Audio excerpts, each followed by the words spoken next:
Felicitous greetings, fellow fanatics. Welcome back, everybody. I'm Adam the Fanatic, and today we're taking a look at Mega Man & Bass, a classic run-and-gun platform for the Game Boy Advance by Capcom. Without any further ado, let's dive in.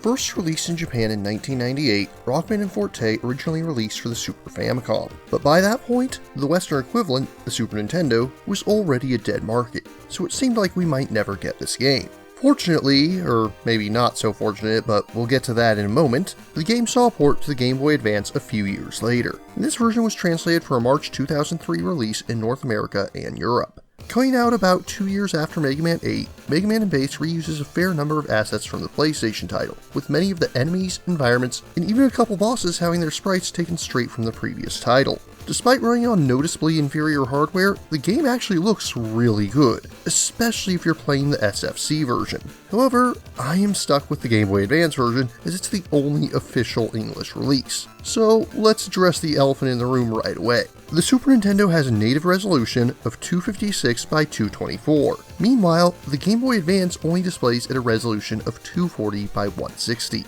This means you can almost see the full width, but you're losing over a quarter of the screen's height, and you're losing almost a third of the total resolution. And while some ports got around this by making minor adjustments to the level design, this one made no such changes. This results in times where things that should be clearly visible can be hard or sometimes even impossible to see. Now, let's be clear, even as designed, Mega Man & Bass is one of the hardest games in the entire series, but this takes an already difficult game and makes it downright unfair at times. But as for the gameplay itself, it's still mostly the classic Mega Man formula. After an intro stage, you'll be able to fight one of 3 Robot Masters, but there's still a total of 8 of them. Unlike Mega Man 7 and 8, which had you fighting 2 sets of 4, there's only a single set of stages. Once you defeat one of the first 3, you unlock more of the bosses in this weird tree, but there's no interlude level, and you don't have to clear all of the first 3 before challenging those in the second row.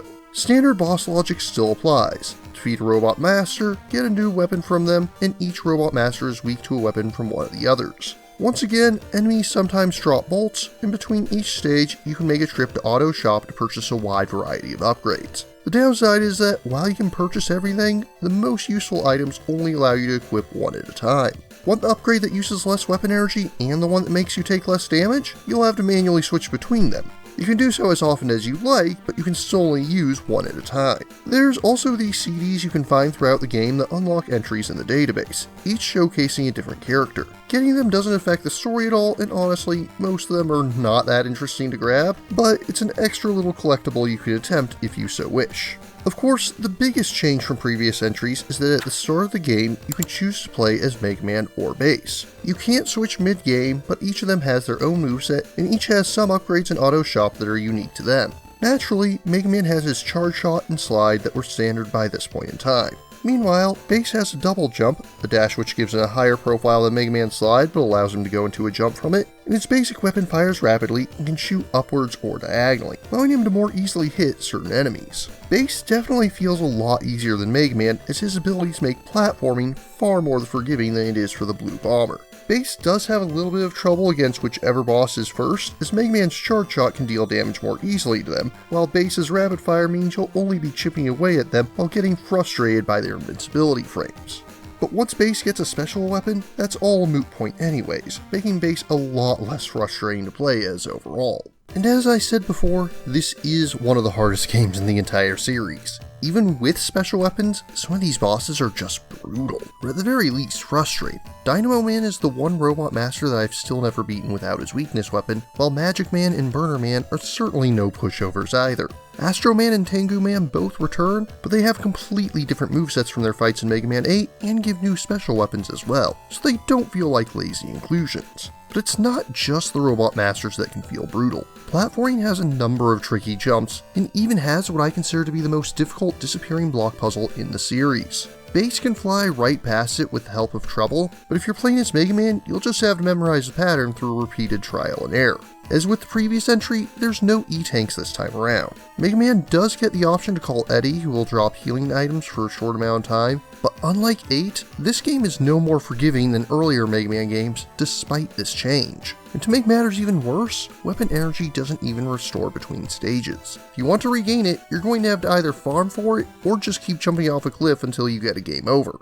As for the story, it's as simple as we've come to expect of classic Mega Man. An evil robot named King has decided to go Skynet, so it's up to Mega Man, or Base, to stop him. And after you defeat him, it turns out that, say it with me folks, Dr. Wily was the bad guy all along. I'm not hiding that behind a spoiler warning. I'll put a spoiler warning when there's a classic Mega Man game that doesn't feature Dr. Wily as the final boss.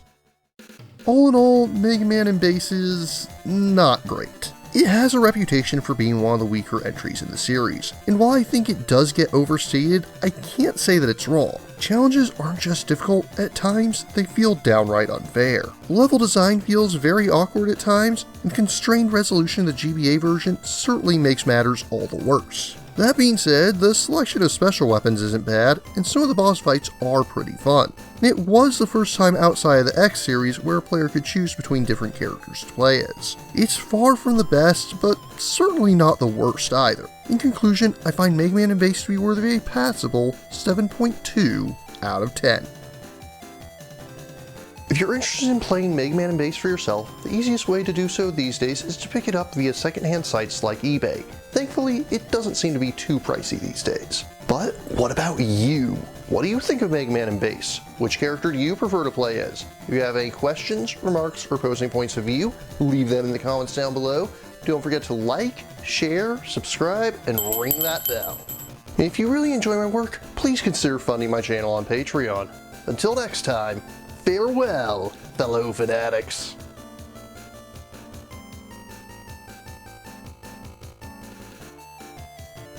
Thank you again for watching. I have plenty more to share with you if you're interested. You can click up here above my head to subscribe to my channel. You can click over here on my monitor to see the most recent video that I've worked on. Or if you prefer, you can click up here to open this mysterious vault and see what video that the YouTube algorithm has picked just for you.